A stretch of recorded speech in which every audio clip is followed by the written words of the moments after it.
자, 그래서 이제 학습에 대해서 좀 얘기를 해볼게요. 자, 교과서 볼까? 자, 교과서 보면서 따라올게요. 교과서 90쪽입니다. 자, 우리 추세선 얘기부터 조금 하려고 그래. 자, 학습. 자, 일단 학습을 좀 읽어볼게요. 자료로부터 주어진 문제를 해결하는데 가장 적합한 모델의 매개 변수, 파라미터를 구하는 것을 학습이라 그럽니다. 자, 그러니까 fx는 a 플러스 b 이건데 여기에서 점들이 찍혀 있을 거란 말이지. 그 점들을 가장 잘 예측해 줄 수 있는 a와 b를 찾아내는 거야. 그걸 학습이라 그러고, 그럼 이제 찾아보면 이제 a는 2고 b는 1일 때 가장 잘 예측하는 그런 a랑 b가 되는구나를 알 수가 있다는 거야. 그걸 이제 그림으로 표현하면 좀 이렇게 표현할 수 있어요. 자, 오른쪽에 이렇게 산점도가 있고 우리는 경향성을 가장 잘 표현해주는 하나의 직선을 찾고 싶은 거야. 그럼 처음부터 되는 게 아니겠지. 당연히 여기서 A랑 B 자리에다 무작위로 넣어보면서 경향성을 파악하는 하나의 직선 아니겠어? 네. 그래서 넣어보면요. 자, 이런 식으로 하다 보면은 마지막 직선. 자, 이렇게 경향성을 제일 잘 나타낼 것 같은 그런 느낌이 드는 그런 직선을 찾아낼 수 있다는 거야. 그 직선이 알고 보니까 2x 플러스 1이고요. 근데 우리 수학은 사실 느낌으로 이야기하는 학문은 아니잖아. 정확한 근거가 있어야 되고 과정이 있어야 돼. 그러면은 아래에 있는 세 직선보다 위에 있는 직선이 여기 있는 그 산점도의 경향을 더 잘 나타낸다 라고 말하는 근거가 뭐냐고. 그게 사실 손실함수라는 거야. 자, 그걸 얘기해 줄게요. 넘어올게. 그러면은 이렇게 있어. 점들이 3개만 4개만 딱 찍혀 있다고 생각을 해보자. 우리가 주장하고 싶은 거는 여기는 이 직선이 경향성을 가장 잘 나타내는 직선이에요를 주장하고 싶어. 세트할 건데 각 점이 가지고 있는 x좌표에 같은 x좌표를 가지는 점들을 찍어주는 거야. 파란 색깔로 표시를 할게요. 이렇게 됩니다. 그러면 이제 우리가 여기서 오차를 측정할 건데 오차라는 거는 측정값에서 예측값을 빼는 거야. 다시 한번, 오차는 측정값에서 예측값을 빼주는 거예요.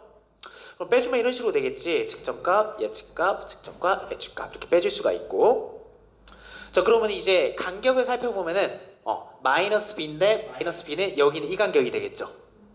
그러면은 여기 e 마이너스 a 마이너스 b인데 여기는 이 간격이 된다는 거야. 그래서 여러분 기억할게. 오차는 측정값 마이너스 예측값이에요. 따라해볼래? 오차는 측정값 마이너스 예측값.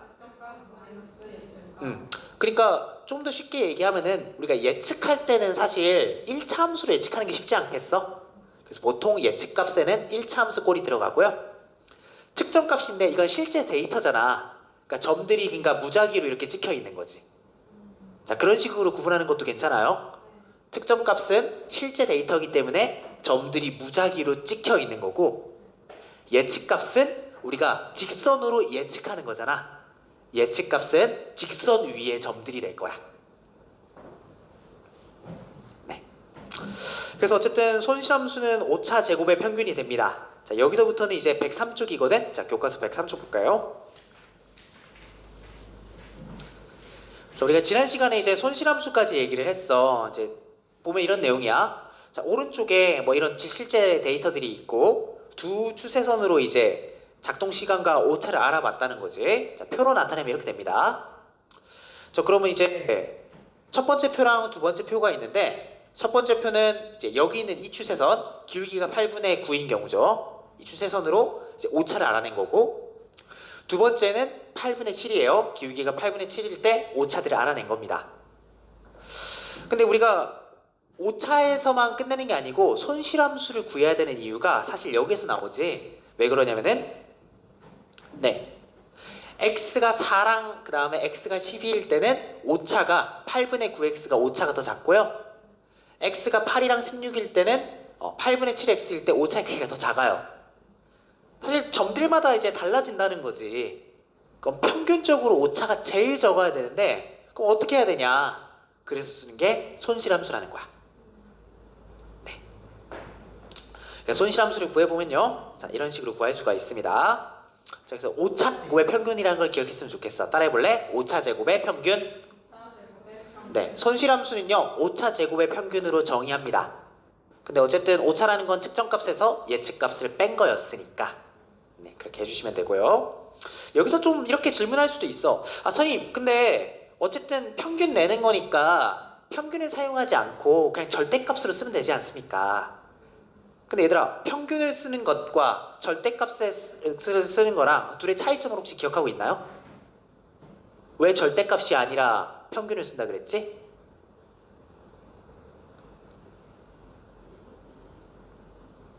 좀 더 쉽게 왜 절대값이 아니라 제곱을 쓰는 걸까? 차이를 반영해주는. 절대값도 차이가 반영되잖아. 정답. 절대값은 미분 안 되는 점들이 생기겠지. 그렇기 때문에 근데 제곱을 하면 미분 돼요. 절대값들은 이제 미분이 안 되는 점들이 생긴단 말이야.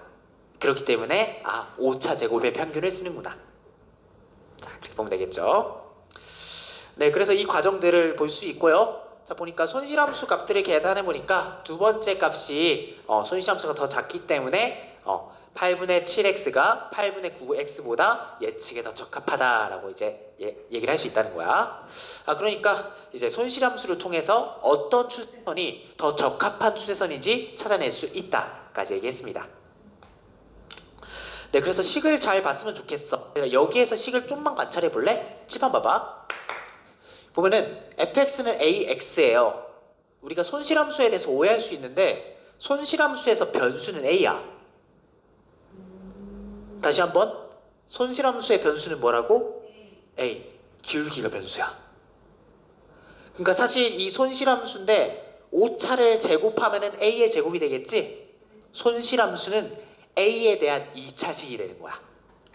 다른 말로 손실함수는 기울기 a에 대한 2차 함수가 되는 거야. 되겠죠?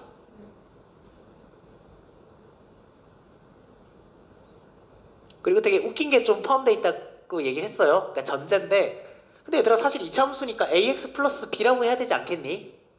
근데 왜 b는 안 되는 줄 알아? b를 넣으면은 이게 손실함수가 a랑 b 변수가 두 개가 돼버려. 다변수 함수가 된단 말이야. 다변수 미분을 해야 돼. 그래서 인공지능 수학에서는 다변수 미분을 피하기 위해서 y절편을 0으로 이게 통일시켜주는 거야. 그래서 변수 a로만 생각을 해주는 겁니다.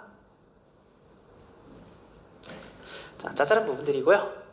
네, 그래서 일반적으로 한 자료의 추세선에 대한 손실함수의 값 오차 제곱의 평균이 작을수록 추세선이 그 자료 예측에 더 적합하다고 한다. 자, 여기까지 보면 되겠죠. 자, 여기까지가 지난 시간에 했던 내용들입니다. 네. 자, 우리 시간이 좀 있는데 이제 108쪽이야. 쌤이 시간을 좀 줄 거니까 108쪽부터 112쪽까지 보면 좋을 것 같거든. 이쪽은 이제 미분 부분이에요. 이제 수를 배운 친구들도 있고 아니면 이제 잊어먹은 친구들도 있을 것 같은데 쌤이 한 2, 3분 정도 시간 줄 테니까 108쪽부터 112쪽 이제 보면서 자, 미분에 대한 내용들 읽어보고 이해해보면 좋을 것 같아. 자, 3분 뒤에 선생님이 좀 설명해 줄게요. 얘들아, 내 얘기를 좀 들어줄래? 무슨 시간이야? 이해하고 있죠. 너 지금 촬영해서 좀 긴장했거든? 좀 느껴지니? 지금 촬영하고 있어요. 하고 있는데 근데 좀 갑자기 그런 생각이 드는 거야. 우리 오늘 인공지능 수업은 마지막이잖아요. 이제 다음 시간부터 주제탐구 활동으로 돌아가니까 그러니까 그 교육학은 이제 이번 주부터 이제 주제탐구 활동으로 돌아갔거든. 너무 힘들어요. 내 스타일 알잖아. 한 명씩 나오라 해가지고 주제 정했어? 왜 이거 정했어? 이렇게 하는 건 어때? 그러니까 이렇게 하면서 10명 한 명씩 다 봐주는 거야. 그러면은 여러분들은 한 명이지만 나 10명 다 봐야 되잖아. 진짜 죽겠는 거야. 근데 사실 이 피드백 해주는 거 너무 중요하잖아. 그러니까 이제 나도 당연히 해야 되겠다라고 해서 하는 거지만 좀 쉽지 않은 과정들이고 근데 또 한편으로는 어떤 생각이 드냐면은 또 너무 아쉬운 거 왜냐면 교육학 수업도 너무 재밌게 했거든. 그러니까 생각해보니까 인공지능 수학도 오늘 사실 나 이거 되게 심혈 기울여서 만들었거든요. 나는 일주일 내내 이 PPT만 만들고 있어. 그래서 되게 그래서 나는 이 자리가 좀 어떤 느낌이냐면은 되게 버스킹을 열심히 준비해가지고 무대에 선 기분이야. 진짜로. 버스킹 하려면 진짜 한국을 한 100번 연습해야 되거든. 좀 그런 느낌이에요. 근데 그래가지고 지금 여러분 만난 거라 가지고 나 지금 그래서 사실 너무 아쉬워. 갑자기 시간을 바꾸게 돼가지고 많은 친구들이 함께하지 못해서 참 너무 아쉽고. 근데 그런 거지. 우리가 1학기가 이제 얼마 안 남았고 6월이잖아. 그럼 이제 6월도 이제 시험 끝나면 이제 끝났고 그럼 1학기도 끝났고 이렇게 하다가 이제 금방 이제 2학기 되고 우리 3학년으로 다시 만나게 되겠지. 하고 싶은 말 있을 때 잘해라. 그래서 뭐 나는 그래서 좀 그렇게 생각해요. 그래서 내년에도 함께 할 수도 있고 안 할 수도 있지만 그냥 내년에는 조금 더 여러분들이 입시에 대한 부담이 있을 거니까 어떻게 보면은 지금이 여러분들이 가장 행복한 고등학교 생활을 지나는 거일 수도 있겠다 생각이 들기도 해. 네. 잘 부탁해요. 네. 네. 당연히 잠 온다 지금. 딱 걸려버렸죠? 네, 평균면허율과 미분계수 시작하도록 하겠습니다. 자, 이 부분은 이제 수학 2 부분이야. 수학 2 부분이라서 조금 선생님이 어디까지 설명해야 될지 모르겠는데 그냥 가볍게 설명을 할게요. 극한입니다. 극한은 여러분 이렇게 생각하면 돼. 한없이 가까워질수록 한없이 가까워진다거든. 나는 한가로 외웠어. 따라해볼래? 한가. x가 a로 가까워질 때 fx가 l에 한없이 가까워진다. x가 a에 한없이 가까워질 때 fx가 l에 한없이 가까워진다. 그래서 한가. 네. 뭐 그러니까 이제 근데 어쨌든 가까워지는 방법이 두 가지가 있다는 거지. 왼쪽에서 가까워질 수도 있고 오른쪽에서 가까워질 수도 있고 어쨌든 제가 같은 값으로 같아질 때 극한값이라고 표현합니다. 자, 그래서 이런 내용들이 이렇게 적혀 있고요. 자, 한번 확인해 보세요. 자, 그래프를 이용해서 다음 극한값을 구하세요. 이런 예제들도 넣어놨는데 가벼운 문제들이지. 자, 일단 보면은 이제 그래프 그리면 x가 0에 한없이 가까워진다는 소리야. 그럼 사실 대입하는 느낌으로 가도 괜찮거든. 그럼 이제 마이너스 1만 남으니까 이제 마이너스 1이고요. 그럼 x가 0에 한없이 가까워지면은 y도 마이너스 1에 한없이 가까워진다. 한가로 생각해 주시면 됩니다. 자, 이번도 비슷하게 할 수 있으니 넘어갈게요. 자, 평균 변화율입니다. 자, 평균 변화율이라는데 이거 되게 번역을 되게 잘했어요. 평균적으로 변화한 비율이라는 뜻이에요. 다시 한번 평균적으로 변화한 비율이니까 비율이니까 분수꼴로 되어 있겠다라고 생각할 수 있고 평균적으로 변화했다는 건 무슨 말이냐면은 일단 점이 두 개가 필요해. P점이 있고 Q점이 있다는 소리겠지. 그럼 P점에서 Q점으로 우리가 갈 건데 X축을 따라서 Y축을 따라서 갈 거란 말이야. 그러면은 X축에 따라가는 걸요 X에 대한 증분 델타 X라고 그러고요 Y축을 따라가는 거를 이제 Y의 증분 델타 Y라고 합니다. 그래서 평균 변화율이니까요. 자, 그래서 X의 증가량분의 Y의 증가량, 그래서 델타 X분의 델타 Y로 나타나는 이 식 자체를 평균 변화율이라고 나타내는 거야. X의 변화량분의 Y의 변화량 되겠죠.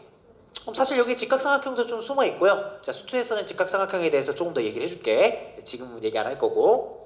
어쨌든 그러면은 X좌표랑 Y좌표끼리 빼면 되니까 우리가 식 자체는 이런 식으로 나올 수가 있겠지. 네. 그래서 B점의 좌표가요 A에다가 델타 X를 더한 거니까 그래서 B에다가 대입을 하면은 뭐 이런 식으로 표현하기도 해요. 어쨌든 두 점을 지나는 직선의 기울기다. 자, 그거까지 알아두면 좋겠어. 자, 그래서 평균 변화율의 기하적 의미는요 두 점을 지나는 직선의 기울기예요. 자, 여기서 한번 확인할 수가 있겠지. P점, Q점을 지나는 직선의 기울기다. 확인할 수가 있고요. 자, 두 번째 미분계수. 그럼 평균 변화율에서 자, 우리가 점점 극한을 사용하게 되면은 미분계수까지 얘기를 할 수 있을 거야. 두 점인데 P점은 고정을 시키고 Q점을 점점 P에 가깝게 이동을 시킬 거라고. 기하적으로 보면은 두 점을 지나는 직선의 기울기인데 Q가 점점 가까워져 점점 가까워지니까 사실 여기는 곡선에 접하는 접선의 기울기가 될 거야. 그거를 미분계수라 그래요. 따라해봐. 미분계수. 이거는 개수. 네, 미분계수입니다. 자, 그래서 우리가 이런 걸 알 수 있는데 델타 X가 0에 가까워져. 무슨 말이냐? Q점이 점점 P점에 가까워진다랑 같은 말이라고 생각해도 좋아요. 어쨌든 점점 가까워지면은 PQ의 기울기의 극한값은 접선 PQ의 기울기랑 같다. 접선과 같아진다는 거야. 그래서 미분의 사실 기하적 의미는 접선 기울기야. 따라해볼래? 미분의 기하적 의미는 이분의 기하적 의미는 접선의 기울기다. 접선의 기울기다. 네, 이것만 기억하면 돼. 인공지능 수학에서 쓰이는 건 결국 F'인데 미분계수가 F'A로 표현되잖아. F'이 의미하는 게 미분계수가 의미하는 게 사실은 접선의 기울기라는 거야. 그래서 내용들은 뭐 뒤쪽에 이렇게 나와 있습니다. 자, 한 번씩 확인해 보면 되겠죠. 자, 넘어갈게요. 자, 그래서 이제 미분계수를 뭐 이런 식으로 표현하고요. 자, 이거를 가지고 문제들 풀어낼 수 있습니다. 자, 문제 푸는 부분들은 이제 넘어가도록 할게요. 자, 그래서 주어진 식에다가 정의대로 대입을 해서 문제를 풀어주면 될 거야. 됐고. 자, 2차 함수의 도함수입니다. 자, 그래서 우리가 2차 함수 꼴이 이렇게 있을 때 도함수 F'A를 구해볼 건데, 그랬을 때 항상 이런 꼴로 나온다는 거지. 그래서 F'X는 2px 플러스 q로 나온다. 자, 이런 게 있는데, 자, 이거는 이제 이거를 설명해 주는 것보다 우리가 일반화된 형태를 좀 표현해 주면 좋을 것 같아요. 자, 뭐가 있냐면은 이런 게 있어. y는 x의 n제곱이야. 얘를 미분할게요. 그럼 아까 그러면 이제 미분계수 공식에 의해서 우리가 어떤 걸 할 수 있냐? fx를 미분하면요, n의 x의 n-n제곱이 돼요. 어떤 생각하면 좋냐? 자, 이렇게 생각하세요. x의 n제곱을 미분할 거야. 그럼 n제곱을 앞으로 내려. 그 다음에 지수에는 마이너스 1을 하는 거야. 다시 한번. n은 앞으로 내리고 지수에선 마이너스 1을 하는 거야. 그게 미분의 규칙입니다. 그럼 여기도 사실 마찬가지지. 자, 앞에 다시 한번 볼게요. 여기 보면은 2차 함수의 도함수가 있잖아. fx가 px제곱 플러스 qx 플러스 r이야. 자, 그러면 도함수, 그러니까 미분한 함수를 구하려고 그러는데 어떻게 구할 수 있냐? 2를 앞으로 내려. 그 다음 2에서 1을 빼. 그래서 2px야. x가 있지? 1을 앞으로 내려. 1 빼기 1이야. 0제곱이니까 그냥 1이지. 그래서 q가 되는 거야. 상수항은요, 미분하면 없어져. 자, 그 규칙인데, 자, 그래서 여기 이렇게 표현되어 있지. 상수를 미분하면은 0이 된다. 그래서 이 규칙대로 우리가 미분한 거기 때문에 이 미분 규칙들은 사실 어렵지가 않아요. 자, 그래서 한 번씩 보면 좋을 것 같고, fx가 x 5제곱일 때 5를 앞으로 내리고 빼기 1을 지수에 져서 이렇게 나타낼 수가 있다. 상수에 아무리 큰 수가 있어도 미분하면 그냥 0이 되는구나 확인할 수가 있겠죠. 네, 그래서 여기서 미분계수 구하는 것도 이런 거야. x는 2에서 미분계수를 구하세요 라고 하면은 일단 여기서 미분을 한번 해. 그러면 미분 한번 하면 이렇게 될 거야. 그러면 2가 앞에 곱해지니까 UA가 되고 A가 없어지니까 2가 되고 1도 그냥 없어지겠지. 마지막에 A에다 2를 대입하면은 미분계수를 구할 수가 있는데 얘들아, 방금 얘기를 했어. 미분계수의 기하적 의미를 알아야 돼. A가 2일 때 접선 무슨 울기였어? 기울기. 그러니까 미분계수라는 것은 사실 접선의 기울기와 같다. 그것까지 이해를 하면 되겠습니다. 자, 여기까지가 일단 선생님이 첫 번째 시간에 준비한 거거든요. 자, 우리 10분 쉬었다가 좀 하도록 할게요.